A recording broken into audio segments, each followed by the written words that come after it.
उस रात को जो हुआ वो नहीं होना चाहिए था। जिंदगी में ऐसा भी होगा मुझे नहीं पता था। मेरी दीदी की शादी बड़े धूमधाम से हुई थी। जीजा जी के परिवार वाले बहुत अच्छे थे। शादी के कुछ दिन बाद मैं भी दीदी के घर कुछ दिन रहने के लिए आई थी। सोची मैं भी थोड़े दिन के लिए घूम आऊंगी और दीदी के साथ भी रह लूंगी। मेरी दीदी की सास मुझे बहुत प्यार करती थी और बहुत अच्छे से बात भी करती थी। सब बहुत अच्छे और मिलनसार थे। अंकित जी दीदी के देवर मेरा बहुत ख्याल रखते थे। दरअसल हमारी उम्र भी एक जैसी ही थी, तो हमारी सोच और ख्यालात भी एक थे। अंकित की बड़ी मम्मी का कहना था कि हमारी सहेली बहुत पैसे वाली है, आप लोग अंकित की शादी ऋचा से करवा दें। लेकिन सब उनकी इस शादी वाली बात को हवा में ले लेते थे।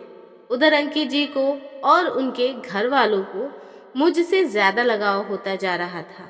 हर वक्त अंकित जी हमारे आगे पीछे घूमते रहते थे। ऋचा अंकित जी की बड़ी मम्मी की सहेली की लड़की थी। वह कभी कभार घर आ जाती थी तो अंकित जी उसे नजर छुपाकर भागते फिरते थे, क्योंकि वह थोड़ा मॉडर्न ख्याल की थी। अंकित जी और उनके घर वालों को बिल्कुल हमारी दीदी जैसी कोई लड़की चाहिए थी, जो पढ़ी लिखी भी हो और घर भी संभाले। जैसे ही अंकित जी की बड़ी मम्मी ऋचा से शादी की बात करती, अंकित जी अंदर से जल उठते और कहते, क्या बड़ी मम्मी, जब होगा तो देखा जाएगा, अभी तो आप हमारी नई भाभी के साथ एंजॉय करिए।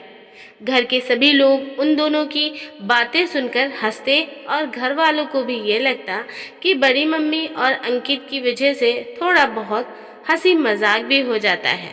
मेरी दीदी के ससुराल वाले मुझसे और मेरी दीदी से बहुत खुश रहते थे। दीदी के ससुराल में दिन कैसे बीत जाते हैं पता ही नहीं चलता। वहाँ कोई भी ऐसा नहीं था जो मुंह फुलाकर बैठे। धीरे धीरे हंसते खेलते दिन बीत गए और आखिर वह दिन भी आ गया जब घर से पापा का फोन आया। पापा दीदी के ससुर जी से बोले, हमारी छोटी बेटी पूजा को घर भेज दीजिए। पूजा की माँ को अकेले घर में बिल्कुल अच्छा नहीं लग रहा है। आपका घर तो हमारी दोनों बेटियों से भर गया है, लेकिन हमारा घर एकदम सुनसान पड़ गया है। दीदी के ससुर ने थोड़ा बहुत आनाकानी की, लेकिन फिर मान गए। बोले ठीक है, अंकित के साथ पूजा को भिजवा देता हूँ। अंकित जी मुझे मेरे घर तक छोड़ने गए, लेकिन अंदर से बहुत दुखी थे। अब धीरे धीरे हमारी बातें फोन पर होने लगी थी और हमें एक दूसरे से प्यार हो गया। प्यार का सिलसिला आगे बढ़ता ही जा रहा था और एक दिन ये बात हमारी दीदी को पता चल गई। दीदी इस बात का बुरा ना मानते हुए एकदम खुश हो गई और बोली कि कुछ दिन बाद घर वालों से बात करेंगे शादी के बारे में। अंकित जी और मैं सुनकर बहुत खुश हुए। तभी अगले ही दिन दीदी की अचानक से बहुत तबीयत खराब हो गई। दीदी को जीजा जी और उनके परिवार वाले जल्दी से हॉस्पिटल लेकर पहुंचे। इधर हम लोग भी जल्दी से हॉस्पिटल पहुंचते हैं। वहां पहुंचते ही मैंने देखा दीदी अंदर एडमिट थी और उनके ससुराल वाले सभी लोग रो रहे थे। अंकित की तरफ देखकर थोड़ी खुशी तो हुई, लेकिन उस समय हालात कुछ ऐसे थे कि दीदी के अलावा कुछ नजर नहीं आ रहा था। अचानक से डॉक्टर साहब बाहर आए और बोले, सॉरी, हम पेशेंट को नहीं बचा सके। उनके पेट में अल्सर था जो कि अब पॉइजन बन गया था। इस वजह से हम उन्हें नहीं बचा पाए। सुनकर सबके पैरों तले जमीन खिसक गई। दीदी अंदर अकेले पड़ी हुई थी। उन्हें देखकर यह लग रहा था कि अभी उठ जाएंगी, लेकिन अब वह दोबारा कभी नहीं उठ सकती थी। सभी लोग रोते रोते बेहाल हो गए। जीजा जी को उस वक्त देखकर बहुत दया आ रही थी। मैं तो एकदम सुन्न पड़ गई थी। ना किसी को चुप करवाने की हिम्मत थी और ना ही रोने की।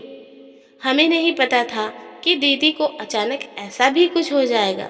घर आकर दीदी का दाह संस्कार हुआ और उनके लिए पूजा पाठ भी करवाया गया। धीरे धीरे सब उनके बिना जीना सीख रहे थे, लेकिन जीजा जी की हालत किसी से भी देखी नहीं जा रही थी। इधर मेरे और अंकित जी के प्यार का फूल खिलता उससे पहले ही दीदी किसी को कुछ बताए बिना ही चली गई। मेरे पापा दीदी के ससुर जी से बोले, अब मुझसे दामाद जी की हालत देखी नहीं जाती। मैं सोचता हूँ कि मैं अपनी छोटी बेटी पूजा से दामाद बाबू की शादी करवा दूँ। ये सुनकर इस बात में सबने हामी भर दी, पर अंकित जी और मैं वहाँ से भागते भागते अपने कमरे में चले गए और घर वालों की बात याद करके हम दोनों खूब रोए। फर्ज के आगे हम दोनों मजबूर हो गए। मेरी शादी जीजा जी से हो गई। न मैं कुछ बोल पाई और न अंकित जी। बस जो हमारे साथ हो रहा था उसे होने दे रहे थे। शादी की पहली रात जीजा जी रूम में आए तो मैं एकदम से डर गई। आखिर करती भी तो क्या करती, लेकिन शायद परिवार की वजह से जीजा जी शादी कर तो लिए, लेकिन वह मुझे दीदी की जगह कभी नहीं देना चाहते थे। उन्होंने बेड से अपना तकिया उठाया और बालकनी में सोने चले गए। दिन ऐसे ही बीतते गए। कुछ दिन बाद जीजा जी अपनी डायरी लेकर बालकनी में गए। उसमें दीदी की यादें बसी हुई थी। वह सोचे कि इस डायरी को पढ़कर मैं अपनी पत्नी की यादों को फिर से जी लूँगा। उन्होंने जैसे ही डायरी खोली, उसमें एक लेटर था जो बिल्कुल डायरी के पहले पन्ने से चिपका हुआ था। उन्होंने सोचा, ये क्या है, लाओ इसे खोलकर देखता हूँ। जब उन्होंने लेटर खोला तो दीदी ने हमारे और अंकित के बारे में सारी बातें लिख डाली थी कि मुझे ऐसा फील हो रहा है कि मैं ज़्यादा दिन तक के नहीं जी पाऊंगी और आप बाहर हैं तो शायद आपके आने तक इस दुनिया में मैं ना रहूं। इसलिए मेरी आखिरी ख्वाहिश है कि देवर जी की शादी मेरी बहन से हो जाए और आप मेरी यह आखिरी ख्वाहिश ज़रूर पूरा कीजिएगा। आपकी अनुराधा।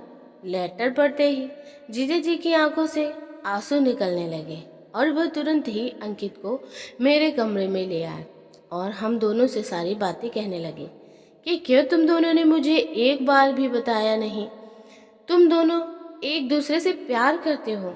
उस वक्त मैं और अंकित जी रोए जा रहे थे। हमारे मुंह से कुछ बोला ही नहीं जा रहा था। अगले ही दिन जीजानी ने पूरे घर वालों से ये बात बताकर मुझे तलाक दिया और पंडित जी से एक अच्छी सी डेट पूछकर हम दोनों की शादी करवा दी। आज जीजा जी हम दोनों को एक साथ देखकर बहुत खुश होते हैं। दीदी का ससुराल अब मेरा भी ससुराल हो गया है। पहले की ही तरह तो नहीं, लेकिन कुछ हद तक हमारा परिवार फिर से खुश रहने लगा। दोस्तों, ये कहानी एक सच्ची कहानी है। आपका इस कहानी को लेकर क्या विचार है? अपनी राय कमेंट बॉक्स में ज़रूर लिखें और ऐसे ही वीडियो देखने के लिए हमारे इस चैनल को भी ज़रूर सब्सक्राइब कर लें। हम आपको मिलेंगे एक और ऐसी ही बेहतरीन वीडियो में। तब तक के लिए धन्यवाद। आपका दिन शुभ हो।